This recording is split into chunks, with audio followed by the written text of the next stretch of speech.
you're having water to drink and cook and clean with while on a through hike is important.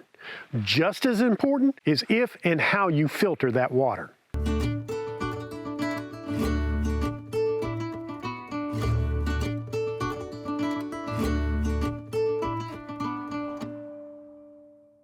Hey guys, Todd here and welcome to Hiking a Different Path. Today, we're going to talk about water and water filtration on the AT. Now, water is a key part of just about everything you do daily.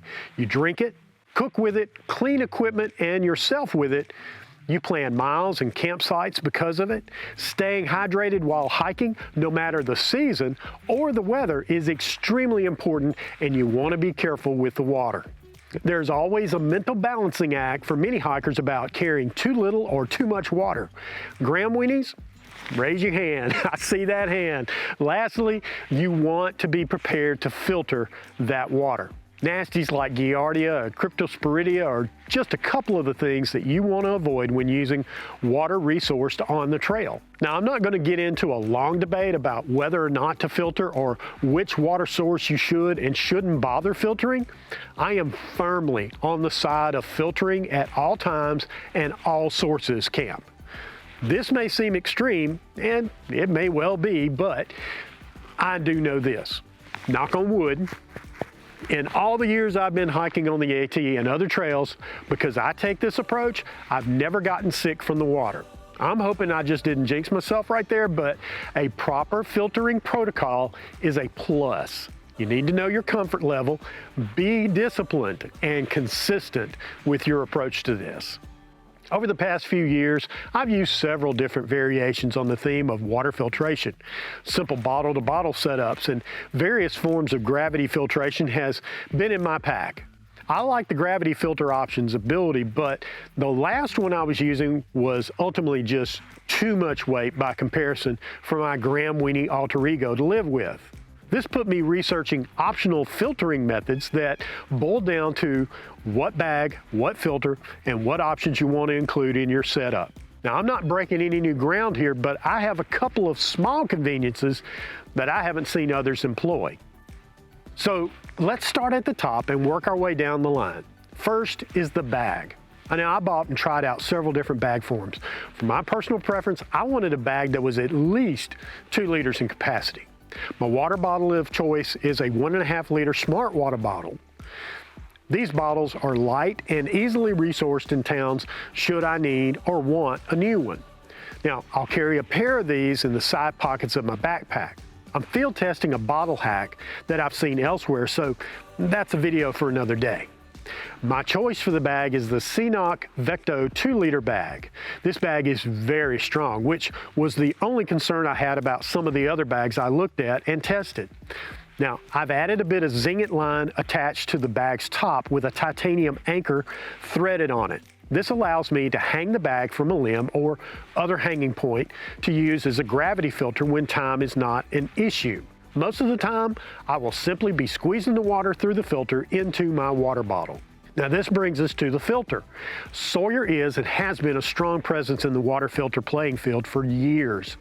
I've used everything from a Sawyer 3-way inline filter to the Sawyer Squeeze.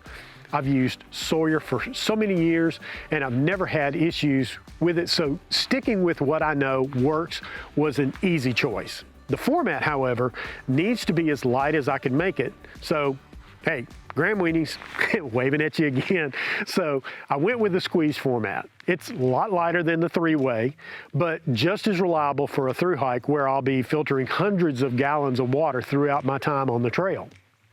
One last matter to consider was the method of coupling the filter to the water bottle.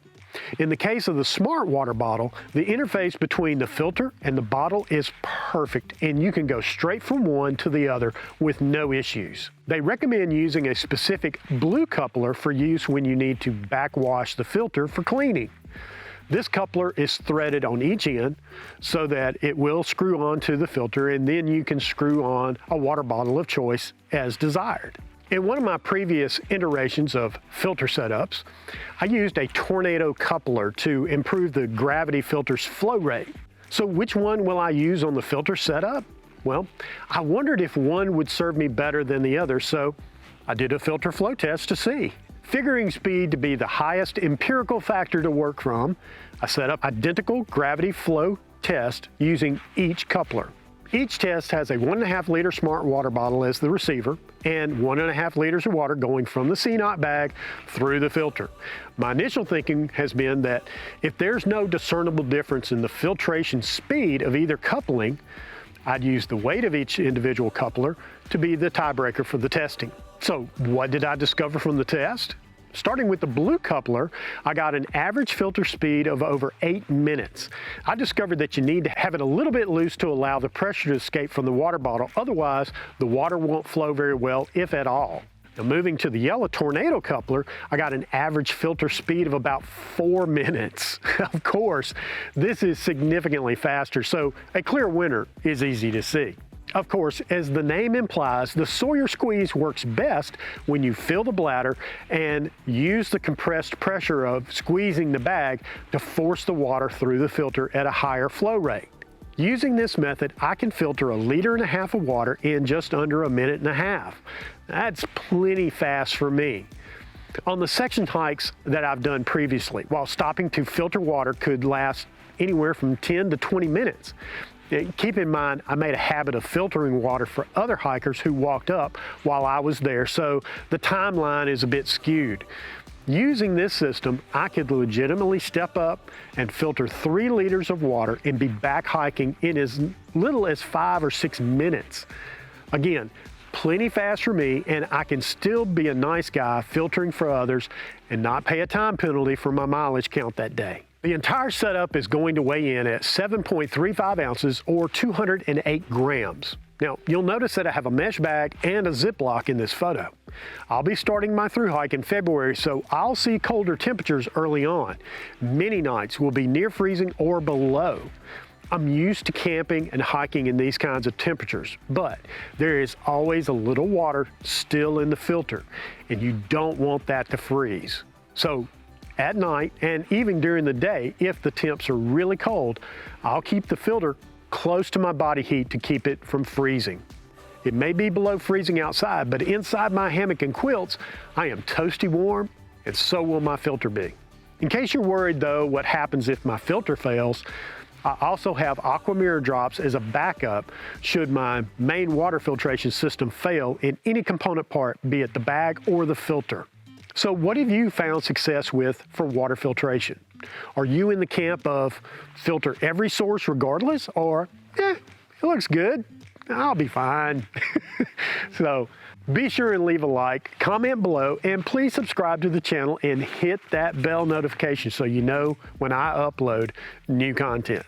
And until next week, take a hike and love somebody along the way.